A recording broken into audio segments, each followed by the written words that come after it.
Hi guys what's up, कैसे हैं आप लोग। स्वागत है आप लोगों का ऑडिट के एक और पॉडकास्ट के अंदर। आज हम लोग चर्चा करने वाले हैं एसए 300 के ऊपर, जो कि डील करता है planning and audit of financial statement. सबसे पहले नाम अपने दिलो दिमाग में बसा लीजिए, planning and audit of financial statements. Okay, अब सबसे पहले ऑब्जेक्टिव क्या है स्टैंडर्ड का।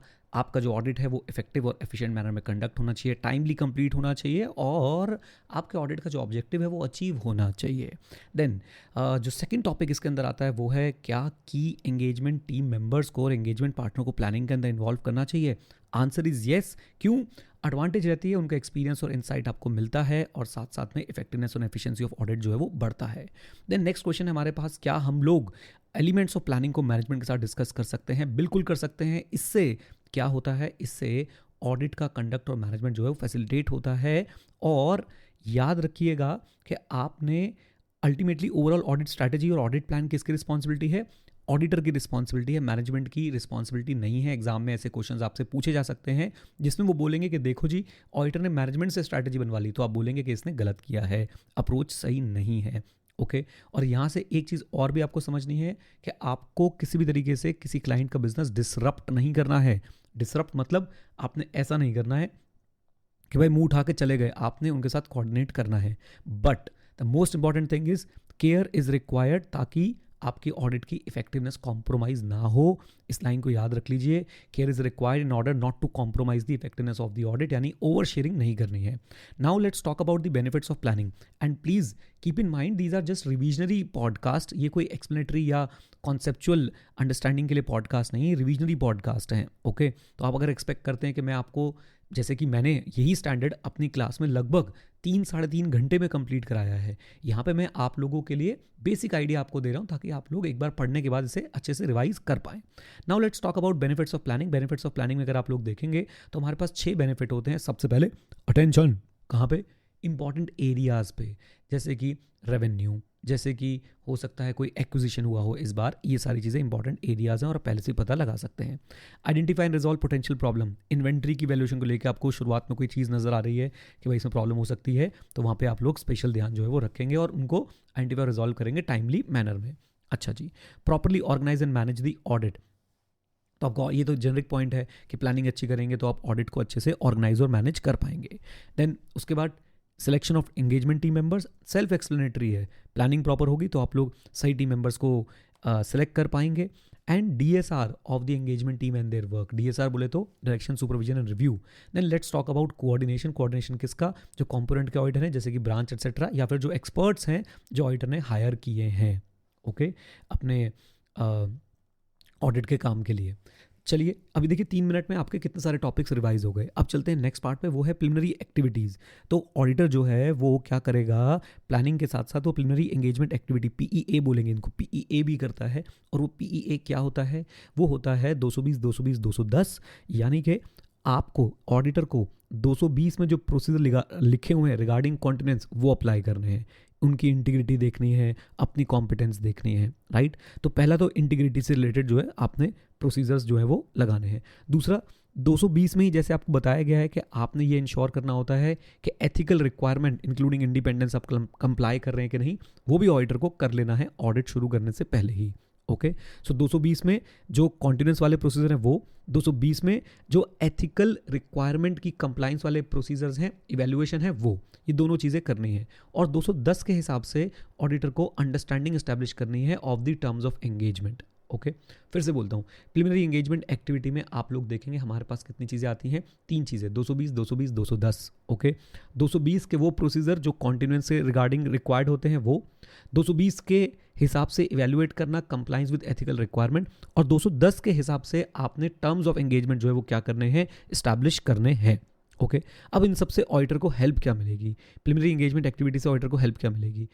ऑडिटर ऐसे इवेंट्स और सर्कमस्टांस को आइडेंटिफाई कर पाएगा जो एडवर्सली इफेक्ट करते हैं ऑडिटर की ability to plan and perform the audit engagement. यानी ऑडिटर को पहले ही पता चल जाएगा कोई ऐसे इवेंट्स तो नहीं है जो मुझे आगे प्लानिंग और परफॉर्मेंस में दिक्कत देने वाले हैं। ओके, चलिए नेक्स्ट क्वेश्चन, प्लानिंग एक्टिविटीज पे चलते हैं। तो प्लानिंग एक्टिविटीज किन फैक्टर्स पे डिपेंड करती है? सबसे पहला क्वेश्चन तो ये आएगा, discuss the factors on which planning activities depend. Number 1, size and complexity of the entity, HDFC bank versus a small cooperative bank. Number 2, की engagement team member previous experience with the entity. अब आप सोचिए कि आप पिछले 10 साल से किसी का ऑडिट कर रहे हैं, या आप फर्स्ट टाइम या सेकंड टाइम किसी का ऑडिट कर रहे हैं, तो आपकी प्लानिंग एक्टिविटीज का नेचर एक्सटेंट जो है वो चेंज हो जाएगा। And third is change in circumstances that occur during the audit engagement. During the audit engagement किसी का एक्विजिशन हो गया, कोई बड़ा प्लांट आपका शट डाउन हो गया, एटसेट्रा एटसेट्रा। आइए, तो planning activity nature and extent 3 चीज़ों पर डिपेंड करता है, साइज एंड कॉम्प्लेक्सिटी, की एंगेजमेंट टीम मेंबर का प्रीवियस एक्सपीरियंस, और साथ साथ में चेंज इन सर्कमस्टांस। अच्छा जी, एक बात आपको और बता दूं, ये सारे नोट्स, ये सारी चीज़ें आप लोग जो है आराम से एक्सेस कर सकते हैं। जिन नोट्स से मैं आपके लिए पॉडकास्ट बना रहा हूँ, सिंपली आपने edu91.org पे विजिट करना है। वहाँ पे आपको CA inter, CA final audit की क्लासेस भी मिल जाएंगी, और साथ साथ में अगर आप लोग बुक्स भी बाय करना चाहते हैं तो बुक्स भी हमारी अवेलेबल होती हैं, और बुक्स के साथ आपको स्पेशल एक्सेस मिलता है इन सारे हैंड रिटन नोट्स का, चार्ट्स का, करेक्ट इनकरेक्ट अब तो खैर नहीं आते, MCQs का, बहुत बहुत बहुत सारी चीज़ों का एक्सेस मिलता है। वो बुक नहीं, अपने आप में आपके लिए ऑडिट में पास होने का एक सीक्रेट बन जाता है। आपको अलग से कोर्सेज मिल जाते हैं उसी बुक को खरीदने के साथ ही, जिससे आप लोग बहुत सारा फायदा उठा सकते हैं। Okay, so do visit edu91.org। Now let's talk about audit strategy के बारे में बात करते हैं। अभी ऑडिट स्ट्रैटेजी क्या होती है, जरा ध्यान से देखिए। ऑडिट स्ट्रैटेजी बेसिकली 3 वर्ड्स रट लीजिए, स्कोप, टाइमिंग, डायरेक्शन। स्कोप बोले तो कमॉन, स्कोप बोले तो कवरेज, टाइमिंग बोले तो कि भाई ऑडिट की डेडलाइंस वगैरह क्या रहने वाली है, एंड डायरेक्शन बोले तो ऑडिट किस डायरेक्शन में चलेगा, सब्सटैंटिव डायरेक्शन में चलेगा, कंप्लाइंस डायरेक्शन में चलेगा, कैसे आप लोग जो है ऑडिट को आगे ले जाने वाले हो, ऑडिट का डायरेक्शन जो है वो क्या रहने वाला है। ओके, अच्छा जी, एक बात याद रखिएगा, ऑडिट स्ट्रैटेजी ब्रॉड होती है और ऑडिट स्ट्रैटेजी के बेसिस पे ही ऑडिट प्लान बनता है। कमॉन, ऑडिट स्ट्रैटेजी ब्रॉड होती है और ऑडिट स्ट्रैटेजी के बेसिस पे ही आपका ऑडिट प्लान जो है वो बनता है। लीजिए, अब चलते हैं आगे। ऑडिट स्ट्रैटेजी में 2 क्वेश्चंस बनते हैं। नंबर 1, ऑडिट स्ट्रैटेजी इस्टेब्लिश करके ऑडिटर को क्या हेल्प मिलती है। ऑडिट स्ट्रैटेजी इस्टेब्लिश करके ऑडिटर को क्या हेल्प मिलती है, तो उसका शॉर्ट कोड बोलता हूँ, CSROETE PEAOE NET। CSROETE PEAOE NET। अब ये क्या है सुनिए। ऑडिटर को कैरेक्टरिस्टिक एंड स्कोप पता चलता है एंगेजमेंट का, CS। ऑडिटर को रिपोर्टिंग ऑब्जेक्टिव्स को लेके क्लैरिटी होती है, RO। ऑडिटर को पता चल जाता है कि भाई एंगेजमेंट टीम एफर्ट्स कहाँ पे लगने वाले हैं, और उससे ऑडिटर को मदद मिलती है एंगेजमेंट टीम एफर्ट्स को डायरेक्ट करने में कि कहाँ पे ज़्यादा एंगेजमेंट टीम एफर्ट्स लगने वाले हैं। PEAOE यानी ऑडिटर जो है वो क्या करेगा, ऑडिटर जो है इसको भी ध्यान में रखता है कि भाई कि प्रिलिमिनरी एंगेजमेंट एक्टिविटी के रिजल्ट्स क्या थे, और जो अदर एंगेजमेंट्स में मैं क्लाइंट के साथ जुड़ा हुआ हूँ वहाँ पे जो मेरे पास नॉलेज है मैं उसका भी यूटिलाइजेशन कर सकता हूँ ऑडिट स्ट्रैटेजी बनाते समय। NETR nature, time and extent of resources को भी ऑडिटर जो है वो ध्यान में रखता है। राइट, सो आप इसको ऐसे समझ सकते हैं कि these are the factors to be considered while establishing the audit strategy. CSROETE PEAOE NET of R। अब CS क्या है, कैरेक्टरिस्टिक एंड स्कोप को ध्यान में रखना है, रिपोर्टिंग ऑब्जेक्टिव्स को ध्यान में रखना है, एंगेजमेंट टीम एफर्ट्स कहाँ पे लगने हैं इसको ध्यान में रखना है, PEAOE प्रिलिमिनरी एंगेजमेंट एक्टिविटी के जो रिजल्ट आए, अदर एंगेजमेंट से जो नॉलेज मिली उसको ध्यान में रखना है, एंड NET ऑफ रिसोर्सेज इसको आपने ध्यान में रखना है, nature, extent and timing of resources. अब इनके अंदर भी काफ़ी डिटेल चीज़ें हैं जो ICAI आपसे पूछता रहता है। इनके अंदर भी बहुत सारे एग्जांपल्स हैं जो ICAI ने दिए हैं और ICAI आपसे पूछता रहता है। उसके लिए मैं आपको रिकमेंड करूंगा कि रिवीजन वीडियो हैं, उन रिवीजन वीडियोस को आप देखेंगे तो आपके ये सारे पार्ट्स भी जो है वो अच्छे से कवर हो जाएंगे, बिल्कुल भी घबराने की ज़रूरत नहीं है। नाउ आगे चलते हैं और देखते हैं अब हमारे पास टॉपिक क्या आएगा कि भाई ऑडिट स्ट्रैटेजी जो है वो कैसे हेल्पफुल होती है ऑडिटर के लिए। ऑडिट स्ट्रैटेजी कैसे हेल्पफुल होती है ऑडिटर के लिए, तो बहुत आसान है। ऑडिट स्ट्रैटेजी से ऑडिटर को बेसिकली रिसोर्सेज पे हेल्प मिलती है। NETM of resources, nature of resources पता चलते हैं, यानी कैसे लोग चाहिए, एक्सपर्ट चाहिए या नहीं चाहिए हैं, राइट, एक्सपीरियंस लोग चाहिए, जहाँ हाई रिस्क है वहाँ पे एक्सपीरियंस लोग चाहिए। एक्सटेंट ऑफ रिसोर्सेज, कितने लोग चाहिए, तो आपको अगेन अगर आपके ऑडिट एरिया पे डिपेंड करता है कि कितने लोग चाहिए। अगर कहीं पे आपकी मटेरियल क्लाइंट की मटेरियल इन्वेंट्री रखी है तो वहाँ पे आपको ज़्यादा लोग चाहिए होंगे, राइट। कोई बड़ा एरिया आप ऑडिट का टेस्ट कर रहे हैं वहाँ पे आपको ज़्यादा लोग चाहिए हो सकते हैं। टाइम ऑफ रिसोर्सेज, कब लोग चाहिए, इंटरिम पीरियड पे या फिर after the end of the period पे आपको लोग चाहिए। Management of resources, management of resources में ध्यान रखना है कि आपके जो लोग हैं, आपकी जो एंगेजमेंट टीम है, उनको मैनेजमेंट कैसे करेंगे, सुपरविजन कैसे करेंगे, उनको डायरेक्शन कैसे देंगे, और साथ साथ में ये भी देखेंगे कि उनकी ब्रीफिंग कैसे होगी, डीब्रीफिंग कैसे होगी और रिव्यूज़ कैसे होंगे। So management, supervision, direction, MSD, and briefing, debriefing and reviews जो है वो कैसे होने वाले हैं। Okay, then let's talk about audit plan. Audit plan ज़्यादा डिटेल्ड है, स्ट्रैटेजी याद है ब्रॉड थी, ऑडिट प्लान डिटेल्ड है, स्ट्रैटेजी के बेसिस पे प्लान बनता है, यानी आपका प्लान जो है वो स्ट्रैटेजी के बाद बनेगा। अच्छा जी, ऑडिट स्ट्रैटेजी में स्कोप, टाइमिंग एंड डायरेक्शन होता था, प्लान के अंदर nature, extent and timing of audit procedure to be performed, NET of audit procedure to be performed लिखे होते हैं। अब ऑडिट प्लान का अगर कोई डिस्क्रिप्शन आपसे पूछ ले तो आप बोलेंगे NET of RAP, NET of FAP, OAP। अब ये क्या है? NET of risk assessment procedure as per standards on auditing SA 315, NET of FAP that is further audit procedure as per SA 330 and other planned audit procedures that are required to conduct the engagement that complies with SS। in short, जो बाकी standards आपको procedure बताते हैं वो भी आप लोगों के जो है वो इस ऑडिट प्लान में लिखे होने चाहिए।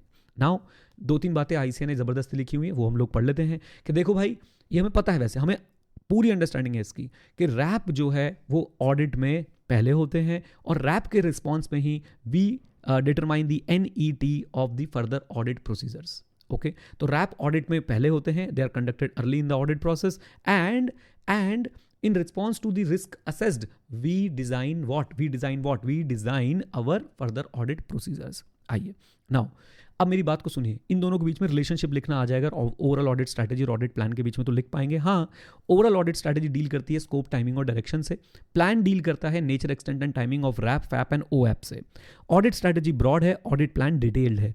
ऑडिट स्ट्रैटेजी के बेसिस पे ऑडिट प्लान बनता है और we can say that audit plan is made on the basis of audit strategy. They are not sequential और डिस्क्रीट, यानी कि अलग थलग फेज नहीं है, दोनों आपस में रिलेटेड हैं, सिक्वेंशियल नहीं है, एक साथ चल सकते हैं and they are closely interrelated to each other. एक में अगर बदलाव आया तो दूसरे में भी बदलाव आएगा, एक में अगर बदलाव आया तो दूसरे में भी बदलाव आएगा। Okay, now let's talk about कि ओवरऑल ऑडिट स्ट्रैटेजी और ऑडिट प्लान में कैसे कैसे चेंजेस जो है वो आ सकते हैं। तो सुनिए, ऑडिटर अपडेट करेगा, चेंज करेगा ओवरऑल ऑडिट स्ट्रैटेजी और ऑडिट प्लान को जब मर्जी हो, चाहे जब उसे नेसेसरी लगे during the course of audit, वो ऐसा कर सकता है। बट कौन से इवेंट्स में उसको नेसेसरी लगता है? तो number 1, unexpected event, covid, change in conditions, नया कोई एक्वायर कर लिया, बड़ा प्लांट शट डाउन कर दिया, audit evidence obtained from the results of audit procedure. तो ECE, event condition evidence, come on, event condition evidence, unexpected event, change in condition and evidence obtain from the results of audit procedure. अब ICAI आपसे इसके example पूछ ले तो घबराने का नहीं है। देखिए एग्जांपल, रोमम में बदलाव आ गया, रिस्क ऑफ मेटल स्टेटमेंट बदलाव आ गया। एग्जांपल नंबर 2, इंफॉर्मेशन ऑडिटर के अटेंशन में आई है जो डिफर करती है सिग्निफिकेंटली। किससे डिफर करती है सिग्निफिकेंटली? जो इन्फॉर्मेशन अवेलेबल थी at the time of planning. Auditor के पास नई इंफॉर्मेशन आई है जो डिफर करती है सिग्निफिकेंटली उस इंफॉर्मेशन से जो अवेलेबल थी at the time of planning. And third, substantive procedure का जो रिजल्ट आया है वो कॉन्ट्राडिक्ट करता है टेस्ट ऑफ कंट्रोल के रिजल्ट से। टेस्ट ऑफ कंट्रोल में आपको लग रहा था इंटरनल कंट्रोल बहुत अच्छा है, सब्सटैंटिव प्रोसीजर करते समय आपको मिली डिस्क्रिपेंसीज, तो भैया अब आपको क्या करना पड़ेगा? चेंज करना पड़ सकता है। ओके, अच्छा जी। देन एक छोटा सा टॉपिक है, क्या ऑडिटर को DSR direction supervision and review भी प्लान करना होता है? हाँ, और डायरेक्शन सुपरविजन एंड रिव्यू का नेचर, एक्सटेंट एंड टाइमिंग भी प्लान करना होता है। सवाल आएगा, कौन से फैक्टर्स हैं जो ऑडिटर को कंसिडर करने चाहिए while planning the nature, time and extent of the DSR? कौन से फैक्टर्स हैं जो ऑडिटर को कंसिडर करने चाहिए while planning the nature, time and extent of DSR? तो बहुत आसानी, बहुत सिंपल से फैक्टर हैं। कौन से फैक्टर्स हैं? नंबर 1, कौन सा एरिया ऑफ ऑडिट है, साइज एंड कॉम्प्लेक्सिटी क्या है, असेस्ड रोमम क्या है, और कैपेबिलिटी एंड कॉम्पिटेंस क्या है। सिल्की बंसल, हाँ, ये क्लास वालों को समझ में आ जाएगा। तो बेसिकली यहाँ पे हमने पीयूष का भी एग्जांपल लिया था और पीयूष के साथ साथ हमने एक एग्जांपल और लिया था भव्य का, राइट। तो सबसे पहले देखा साइज एंड कॉम्प्लेक्सिटी, बड़ी एंटिटी है तो भाई बड़ा आप लोगों को DSR करना पड़ेगा। Area of audit, revenue versus electricity expenses, assessed रोमम high low and capability and competence of the individual. Now let's talk about the documentation. Documentation करनी बहुत ज़्यादा जरूरी है भाई। डॉक्यूमेंटेशन आप ओवरऑल ऑडिट स्ट्रैटेजी करेंगे, ऑडिट प्लान की करेंगे, जो चेंजेस हुए उनकी करेंगे और जो रीजंस हैं चेंजेस की उनके करेंगे। अब स्ट्रैटेजी की डॉक्यूमेंटेशन में क्या होता है, वो की डिसीजंस आप लोग रिकॉर्ड करते हैं जो आपने कंसिडर किए थे for properly planning the audit and to communicate significant matters to the engagement team. तो बेसिकली वो की डिसीजंस जो प्लानिंग के लिए बहुत जरूरी थे और जो एंगेजमेंट टीम के साथ आपने कम्युनिकेट किए। ऑडिट प्लान उन चीज़ों की डॉक्यूमेंटेशन है जहां पे जो आपने प्रोसीजर्स डिजाइन किए थे, राइट। और ऑडिट प्लान की डॉक्यूमेंटेशन का फायदा ये भी है कि आपके प्रोसीजर्स को रिव्यू किया जाता है, रिव्यू किया जा सकता है और अप्रूवल लिया जा सकता है। अब सिग्निफिकेंट चेंजेस और उनके रीजंस को जब आप डॉक्यूमेंट करते हैं तो आप एक्सप्लेन करते हैं कि भाई ये चेंजेस क्यों किए गए एंड क्या फाइनल स्ट्रैटेजी और प्लान अडॉप्ट किया गया, और साथ में ये भी रिफ्लेक्ट करता है कि आपने एप्रोप्रिएट रिस्पॉन्स दिया था जब चेंज अकर हुआ था उसको। ओके तो आपको भी ये एक तरीके से अच्छी लाइट में दिखाता है। नाउ अब एक छोटा सा क्वेश्चन आता है कि भाई इनिशियल ऑडिट एंगेजमेंट्स के केस में क्या एडिशनल कंसिडरेशन आप लोगों को रखनी है। तो सिंपल सी बात है, purpose and objective of planning will not change, it will remain same, but we have to expand the planning activity. Why? Because हमारे पास प्रीवियस एक्सपीरियंस नहीं है। फिर से बोलता हूँ, पर्पस ऑब्जेक्टिव चेंज नहीं होगा, आपको प्लानिंग एक्टिविटी एक्सपैंड करनी पड़ेगी क्योंकि आपके पास कोई भी प्रीवियस एक्सपीरियंस नहीं है। साथ साथ में आप लोगों ने ध्यान रखना है कि आपको अब वो एक्सपेंशन वाली एक्टिविटीज बता के आनी है। तो आप बोलेंगे आप प्रोसीजर परफॉर्म कर सकते हैं as required by 220 regarding acceptance, क्योंकि इनिशियल ऑडिट एंगेजमेंट है ना, तो perform audit procedure regarding acceptance as per SA 220 1 2। आपने ध्यान रखना है कि प्रीडिसेसर ऑडिटर से आपको कम्युनिकेट करना पड़ सकता है दो कारणों की वजह से। Number 1, in compliance with the ethical requirement. Number 2, a request can be made to review the working paper, not get the working paper, review the working paper of the predecessor auditor. Okay ठीक है जी, तो ये arrangements आपको करने पड़ सकते हैं। और तीसरा हो सकता है फर्म के क्वालिटी कंट्रोल सिस्टम के चलते आप लोगों को और भी कोई प्रोसीजर फॉलो करना पड़े, जैसे कि for example review of the overall audit strategy by a senior partner before starting the audit. Right, तो ये तीन चीजें हैं जो आपने ध्यान में रखनी है। एक तो 220 के एक्सेप्टेंस वाले प्रोसीजर, दूसरा communication with the predecessor auditor and arrangements to be made with the predecessor auditor, क्यों, in compliance with the relevant ethical requirement, CA file में आप लोग पढ़ेंगे। और साथ साथ में प्रीडिसेसर ऑडिटर के साथ जो है आपको क्या करना पड़ सकता है, अरेंजमेंट करने पड़ सकते हैं for review of working paper. एक बात और याद रखेंगे कि आपको और प्रोसीजर्स भी फॉलो करने पड़ेंगे जो आपकी फर्म के सिस्टम ऑफ क्वालिटी कंट्रोल में हो फॉर इनिशियल ऑडिट एंगेजमेंट, जैसे कि approval of audit strategy before starting the audit. Now एक छोटा सा टॉपिक बचता है, planning is a continuous process. Planning is a continuous process, हाँ जी बिल्कुल, planning is a continuous process. ये डिस्क्रीट फेज नहीं है, ये कॉन्टिन्यूस है, इटरेटिव या आइटरेटिव जो भी बोलना चाहते हैं, इटरेटिव और आइटरेटिव है। It starts shortly after the completion of the previous audit. पहला ऑडिट जैसे ही कंप्लीट हुआ उसके बाद शुरू हो जाती है, थोड़े समय बाद ही शुरू हो जाती है, and continues until the completion of the current audit engagement. Okay, but does it include consideration of timing of certain activities? Yes, it includes consideration of timing of certain activities, and इसमें आप लोग example दे देंगे कि भाई अगर आप identify और assess करने जा रहे हैं रिस्क ऑफ मिडलमैन स्टेटमेंट को, तो आपको पहले से ही ये चीज़ें कंसिडर करनी पड़ेंगी। कौन से एनालिटिकल प्रोसीजर आप लगाएंगे as risk assessment procedure, general understanding आपको पहले लेनी पड़ेगी, मटीरियल डिटरमाइन करनी पड़ेगी, एक्सपर्ट्स को यूज़ करने वाले हैं नहीं ये आपको पहले डिसाइड करना पड़ेगा, और कौन कौन से और अदर रिस्क असेसमेंट प्रोसीजर्स आप लोग लगाने वाले हैं ये डिसाइड करना पड़ेगा। लीजिए, तो मेरी तरफ से ये पूरा का पूरा ऐसे जो सीए इंटर लेवल के लिए है वो कंप्लीट हो जाता है। सीए फाइनल वाले भी अगर इसको सुन रहे हैं तो कोई दिक्कत की बात नहीं है, आपको भी काफ़ी सारा ज्ञान जो है इससे मिल जाएगा, ऑलमोस्ट सेम है आपके सिलेबस में भी। चलिए, तो आपसे मिलते हैं नेक्स्ट पॉडकास्ट के अंदर, तब तक के लिए पढ़ते रहिए। स्पीड स्लो करनी है स्लो करिए, फास्ट करनी है फास्ट करिए, लेकिन पढ़ते रहिए। edu91.org विजिट कीजिए, skill91.org, skill91.com विजिट कीजिए, learn91.com या .org विजिट कीजिए और एंजॉय कीजिए अपनी सीए, एसीसीए और स्किल बिल्डिंग की जर्नी को हमारे साथ। All the best, God bless you.